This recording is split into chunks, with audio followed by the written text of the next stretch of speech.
Temos aí? Bom, se a gente quiser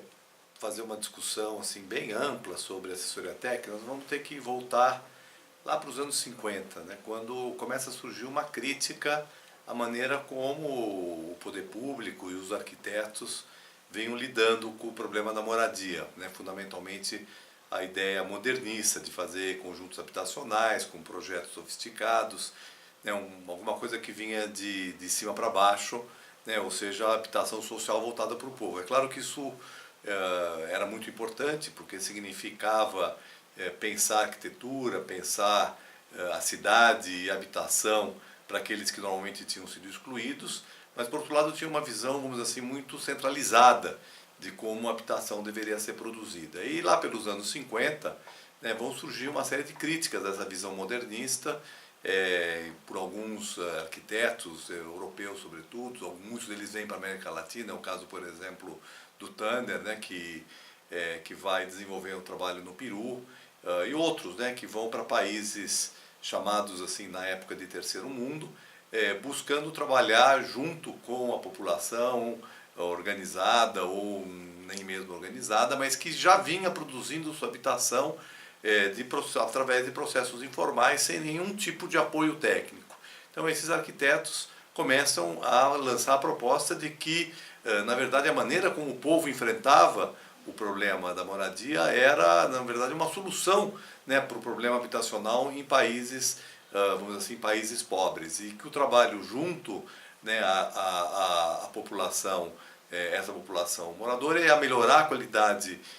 da sua habitação e ia também lançar propostas inovadoras do ponto de vista da arquitetura. Isso também começa a chegar no Brasil nos anos 60, nós tivemos uma experiência importante do Grupo Quadra, né, cujo o arquiteto mais conhecido é o Carlos Nelson, que vai, logo depois do golpe de 64, 66, por volta de 66, desenvolver o trabalho de urbanização da favela Brás de Pina, no Rio de Janeiro, num momento em que, vamos dizer assim, a solução para o problema da favela, entre aspas, do poder público, né, fundamentalmente do governo do estado da Guanabara e do BNH, que tinha sido recém-criado, era construir conjuntos habitacionais distantes, removendo as favelas, né? E o Carlos Nelson e o grupo que trabalhou com ele, chamado Grupo Quadra, vai realizar um trabalho junto à comunidade para viabilizar então a urbanização daquela favela, debatendo com a comunidade soluções. Isso são algumas experiências, né, que vão acontecer precocemente no Brasil. Nos anos 70, nós vamos ter vários arquitetos que vão à periferia da cidade trabalhar na construção, na assessoria para a construção de centros comunitários e outros trabalhos que na época eram vistos muito como trabalhos políticos, né? Por exemplo, o apoio ao movimento de loteamentos clandestinos, o apoio e a resistência para evitar as urbanizações, as remoções de favela, né? Até que no começo dos anos 80, e aí eu já sou um pouco protagonista desse período, nós começamos a trabalhar com a ideia de que nós faríamos repensar a política habitacional do período da ditadura, né? Fundamentalmente do BNH, que produzia grandes conjuntos habitacionais onde não havia nenhuma participação popular e onde se reproduzia como carimbo a mesma solução habitacional às dezenas de milhares de unidades, para uma outra proposta de política habitacional que trabalhasse com a diversidade, trabalhasse com a participação do usuário na discussão do projeto e com um arquiteto de outro tipo, que não é simplesmente o arquiteto da prancheta, né, na época, né, hoje seria o do computador, mas na época era da prancheta, mas o arquiteto que, claro, é importante que tivesse o conhecimento técnico, que soubesse trabalhar na prancheta, que pudesse conhecer a obra, mas que pudesse também dialogar com essas comunidades, buscando alternativas de programas habitacionais, e nós trabalhamos muito nessa época na criação, né, do Laboratório de Habitação da Belas Artes, que foi uma das primeiras grupos, né, que trabalhou de maneira organizada, professores e estudantes, dando assessoria para movimentos de habitação, buscando então construir habitações mais baratas e que pudessem ser mais que pudessem dialogar mais com as próprias necessidades daqueles grupos. E era também um momento de muita crise, né, de desemprego, de recessão. O sistema financeiro da habitação, que é o que garantia, né, os recursos para o Banco Nacional de Habitação fazer os grandes conjuntos, também estava em crise, né, foi a crise do milagre econômico, né, ou da ditadura, foi a crise, uma crise muito forte, com muito desemprego, também é um momento que a indústria passa por uma reestruturação do processo produtivo, né, e com isso também milhares de trabalhadores são desempregados, muitos deles são despejados também das suas casas alugadas, e aí se forma um grande movimento de moradia, que foram os primeiros movimentos do sem terra, né, depois viraram sem teto, mas na época se falava sem terra porque eram pessoas que buscavam construir sua casa e que de certa forma já não conseguiam mais ingressar naquele processo que nós chamamos o processo de expansão periférica da cidade. Por quê? Porque ela não conseguia mais pagar o preço de um lote, né? A cidade já tinha crescido muito, o lote já era caro, e, portanto, essa população se organizava no movimento para conseguir terra, e nós trabalhávamos muito com a ideia de que era insuficiente simplesmente ele conseguir terra e autoconstruir sua casa, que era necessário que ele pudesse, em primeiro lugar, se organizar coletivamente. Aliás, ele estava organizado coletivamente para o movimento, e ele deveria continuar organizado para produzir a sua moradia através de processos autogestionários, com assessoria técnica de profissionais que trabalhassem para esse grupo. E aí, a partir dos anos 80, vão surgir alguns outros grupos que vão fazer esse trabalho muito, de certa forma, muito contra a política vigente, que ainda era uma política baseada na ideia da construção de conjuntos. Mas a crise sempre é um momento importante para a inovação, né, para se repensar políticas. A crise econômica não permitia mais que se construísse nos moldes tradicionais. E por isso soluções alternativas de custo mais baixo acabavam de alguma maneira sendo discutidas, e essa proposta, que era de certa forma revolucionária do ponto de vista da visão de gestão que estava presente, porque trabalhava com a ideia de autogestão, de autonomia dos grupos organizados, trabalhava com a ideia de participação do usuário no projeto habitacional. Então isso, de alguma maneira, vai encontrando espaço no poder público, e no final dos anos 80, no governo Luiz Erundina,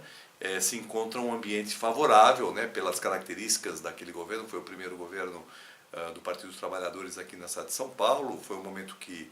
eu coordenei, né, esse programa, os programas de habitação popular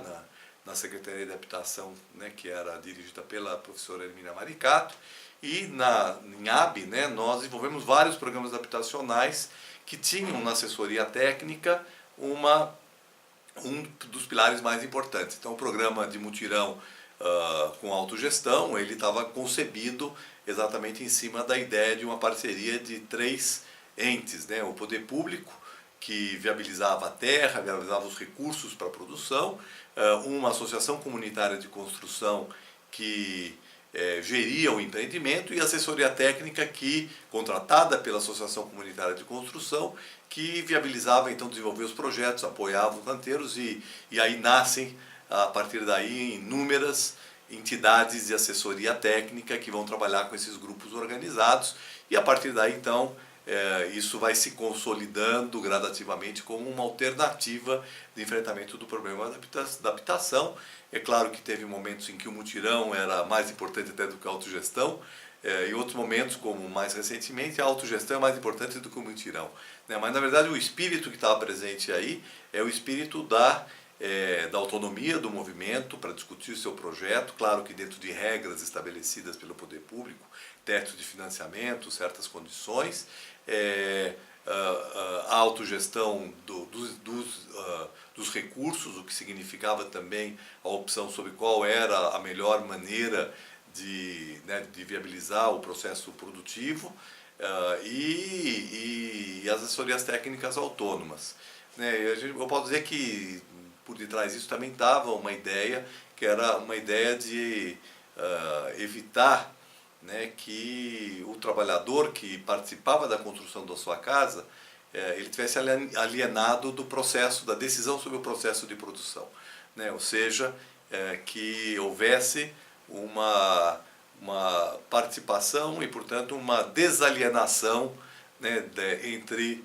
o que vai ser produzido e quem está produzindo, né? Claro que isso vinha também muito das reflexões, né, que nós tínhamos estudado do próprio, né, dos próprios textos do Sérgio Ferro, né, Canteiro e Desenho, né, que indiretamente influenciaram essa visão. Bom, mas o que eu acho importante para concluir é dizer que essa possibilidade, né, que é a que se desenvolveu muito em São Paulo, ela se combinava com outras discussões sobre assistência técnica que aconteciam em outros lugares do Brasil e aqui também, em algumas cidades do interior, que era uma assistência mais diretamente para o beneficiário final, né? Ou seja, a prefeitura ter pessoas, grupos que estivessem trabalhando na assessoria da grande maioria da população, que na verdade acaba autoempreendendo, eu acho o nome autoempreender melhor do que autoconstruir, autoempreendendo a casa própria de maneira individual. Quando a gente pensou no mutirão autogerido, nós pensamos exatamente como aproveitar essa capacidade que as pessoas têm de individualmente autoempreender as suas casas, né, mas fazer isso de maneira coletiva e com assistência técnica para dar ganhos de qualidade, ganhos de produtividade, poder utilizar materiais e sistemas produtivos de maior eficiência e romper também uma crítica que se fazia e que ainda se faz de que os processos participativos, os processos de autoempreendimento ou de autogestão ou de mutirão são processos de baixa produtividade, portanto processos que não conseguiriam responder o problema da escala da necessidade habitacional do Brasil. Mas eu quero então, falando mais recentemente, né, na discussão do Plano Nacional de Habitação, que aconteceu em 2007 e 2008, antecedendo, né, a criação do programa Minha Casa Minha Vida, a ideia, né, do Plano Nacional de Habitação era exatamente a necessidade no Brasil, com a diversidade da sua rede de cidades, da própria diferença que tem entre uma metrópole como São Paulo, uma cidade média, uma cidade pequena no interior, a zona rural, a necessidade de ter programas diversificados para enfrentar o problema da habitação. E nós não poderíamos enfrentar o problema da habitação da mesma maneira, como foi, por exemplo, na época da ditadura, porque o desafio que estava colocado no Plano Nacional de Habitação era o desafio de produzir em escala moradia para enfrentar o